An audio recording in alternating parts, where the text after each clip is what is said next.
So there's actually a problem with renewable energy and generating too much power, which is going to sound a little ironic or weird.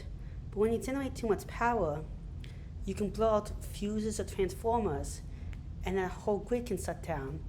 And it's not like when you have so many devices on a grid, it's not like you can just as easily just have one part of the grid blow out or just redistribute to a different part of the grid, because everything is so connected.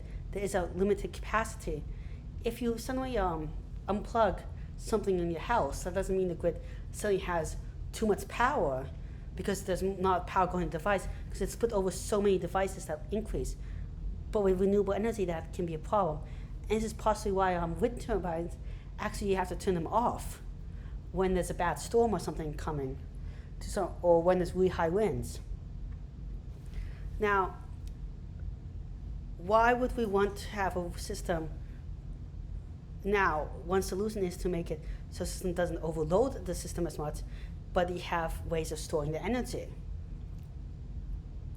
Therefore, you just don't plan for the peaks, take down the lows, and you store the energy. This is maybe not always the best solution, because maybe it's sometimes cheaper. A solar cell in some places can be more environmentally friendly and cheaper, or a wind turbine or water ones, than the energy storage actually over those periods of time. And we have progressed more in the solar technology and wind technology stuff has progressed more. So what about just using up that excess power? Well, here I propose a way that we actually might be able to do that and use up a lot of excess power. And that is with water desalination or water desalination. Now, we're running out of water, clean drinking water. Just this one report, and you can find a lot of reports. The numbers do vary slightly, but this is one of the more credible websites. They says by 2025, 2/3 of the world's population may face a water shortage. Right now, over 1 billion people have access to water. 2.5 billion are exposed to diseases from bad water. And more than half of our water sets that we use for water have disappeared. And agriculture continues to consume more and more water, and we use more and more water also for not only agriculture, but as people get more wealthy, for the gardens and for house tours, and we're using more and more for chemical industry and a variety of things. Now, so there's a ton of water we could just pump into the ground, and this will be good for the environment. It'll be good for people's health. It would also help restore climate, because there's such desertification where we pumped out so much water from a riverbed or an area that the place becomes literally a desert. And this might seem, and it's worse than you think it is, because what happens in a lot of areas, the water from the streams and stuff evaporates and condenses locally, especially like in the rainforest. A lot of the water is recycled very close by, so it doesn't actually get a lot of new water. So we need to restore the water that we took away from there. And a lot of water just gets polluted. So if we could just pump in water.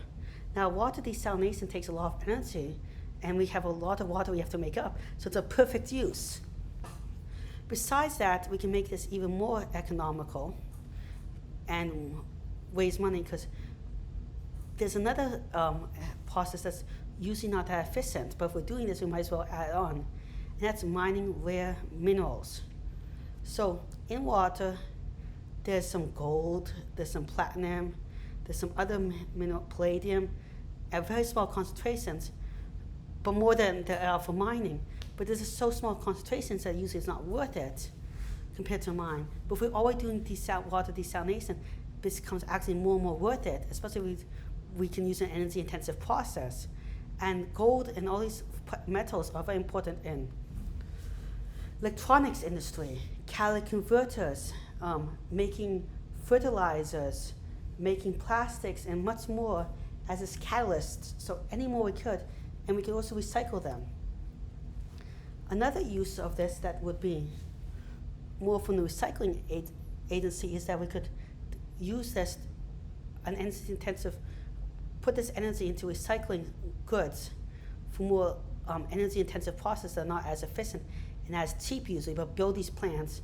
These plants will not be cheap, they'll be a big compared to human ways to do, but they could recycle electronic wastes very efficiently to make ourselves more green.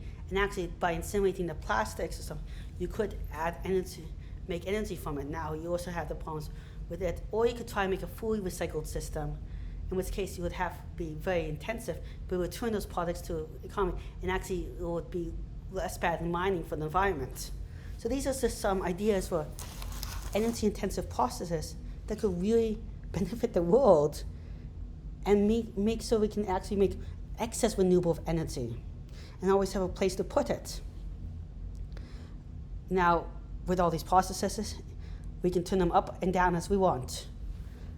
We can desalinate more or less at very short notice, so we can adjust to the grid's needs.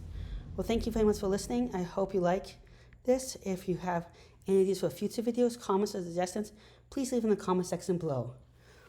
Also, I'm trying to reach 1,000 subscribers in a year and 4,000 watch hours, which is really hard, but with your help, I think I can do it.